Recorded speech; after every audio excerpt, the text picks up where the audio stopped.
Hi, welcome. It's Meredith. I'm here with a weekend reading for us. We will be using the glorious Bonefire Tarot for our weekend message. We're focused on on Saturday the 23rd, Sunday the 24th of October. And also, there's a playlist attached to the end of this video for you. I've just done some short, sweet readings for each sign, all about the week ahead, all about you. So check those out. Check your sign, your sun, your moon, your rising. Get a good. Oh my goodness, I can do this. Let the videos give you some good insight into what's going on in your sphere of influence. Okay, let's see about the weekend. Our oracle card from Angels and Ancestors. What did they have to say to us? We've got Oracle. Wait for important information. I wouldn't say wait for it. I would much rather say be in divine flow. Pay attention to the signs. Listen to your intuition. Consult your own inner oracle. Most definitely. Okay, let's get into Bonefire and what it has to tell us about the energy atmosphere of the weekend. Our first card is Nine of Wands. Oh, there it is. The card of endurance and fortitude. Didn't we just talk about this in yesterday's reading? I think we might have in Friday's reading. Okay, Nine of Wands. You know, he looks a little banged up. He's a little bruised, a little worse for wear there. And the question is why? Now we know the 9 goes to the 10. The 10 of Wands is about potentially setting down a burden. But do recall that this is the Ace of Wands to the power of 9. Now carrying all those wands, yeah, do they get heavy? Sure. But this is about creative fire and inspiration.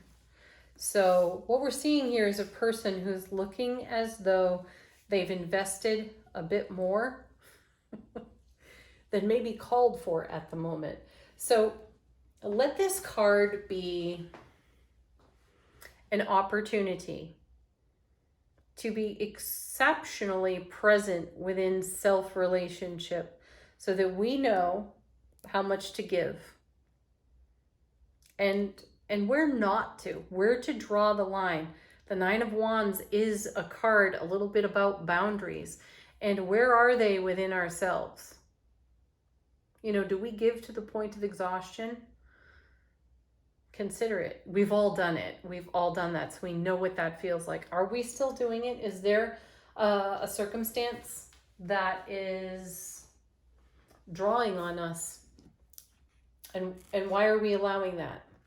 Next we have the 2 of Wands.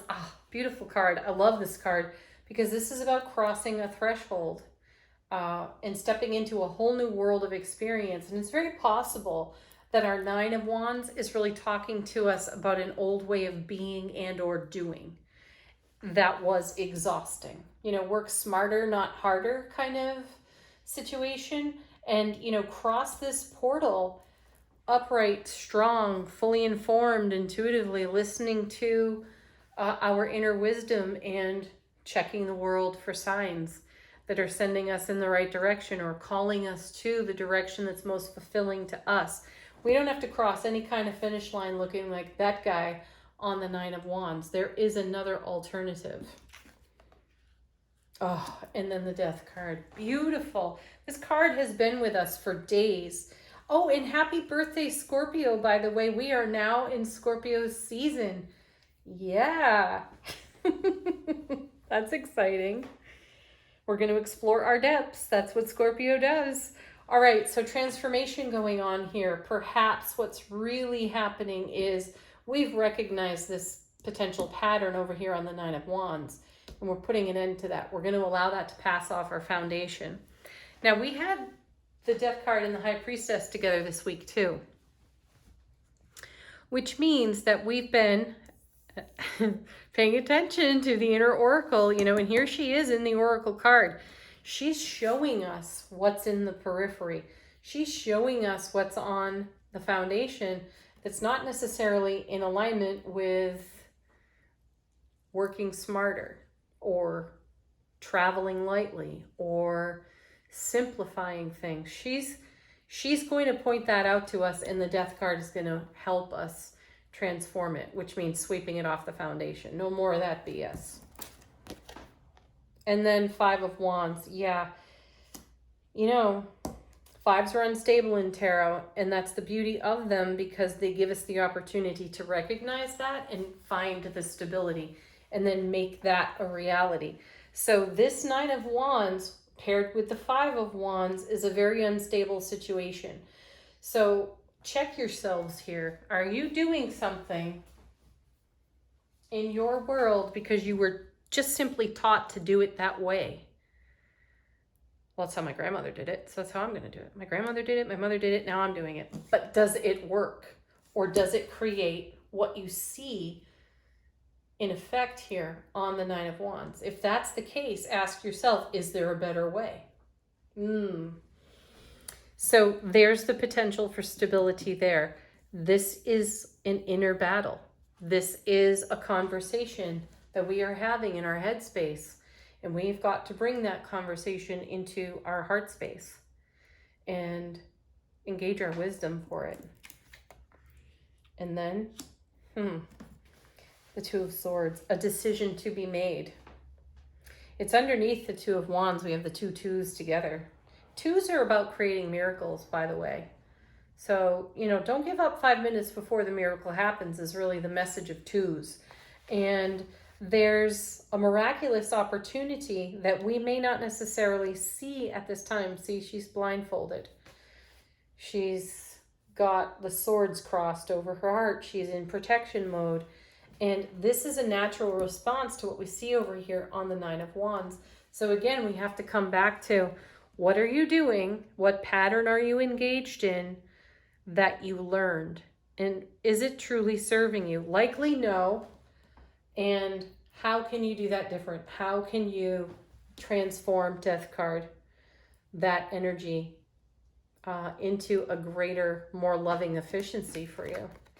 And then we have the Hermit, enlightenment dawns. I love that. I love that the Hermit's right underneath the Death card too. That's amazing energy right there. So a quest beckons. And, first card, last card, the quest already beckoned.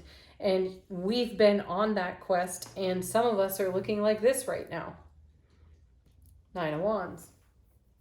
So it continues, the cards continue to bring it back to, is this the best, most efficient way for you to make use of your energy at this time? And I really do sense a new choice has to be made here so that you can sail through this portal on the Two of Wands free and clear within your own self. All right, let's take a look at the bottom of the deck. What's going on in the unseen? What are we not so keenly aware of? Our first card is Queen of Coins. It's another card that's been with us consistently through the week. Hold to your vision. Even if you're feeling like this Nine of Wands right now in some arena of your life, there's going to be a period of experience where you set that energy right for yourself, but know that you have the resources to do it. She is the mother of the material. She holds to the vision. She's a fantastic creator, manifester.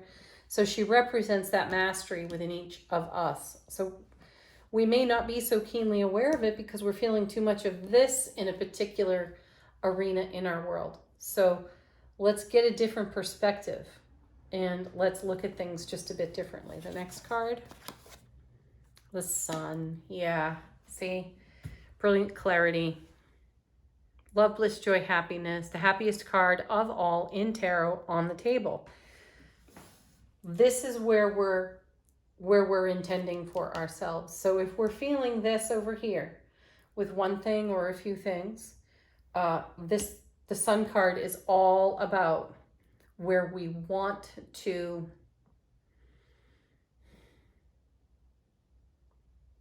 live on our foundation. So go there. And then everything else is going to sort. They're going to fall like dominoes. And then last, perfect, the Strength card.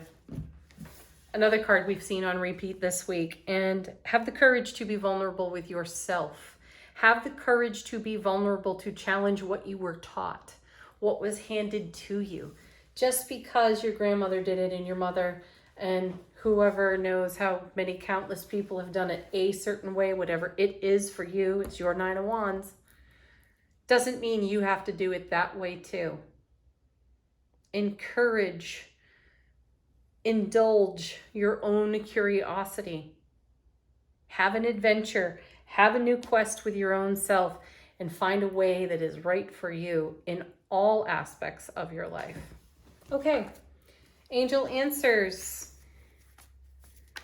Let them answer a question for you, confirm something for you, or simply be a fresh message. Our first card, look at this. I think we saw this already this week, but here it is again. Reconsider. Yeah, reconsider the options. Reconsider all the different ways that you can take an unusual approach to your own Nine of Wands. Ooh, next. Yeah, look at that. Get more information. Reconsider. Get more information. And listen to your inner oracle. There may be a whisper that's been inside of you for decades that has said, hey, why don't you do it this way? No. I've always done it this way. Hey, do it this way. Get more information. Next.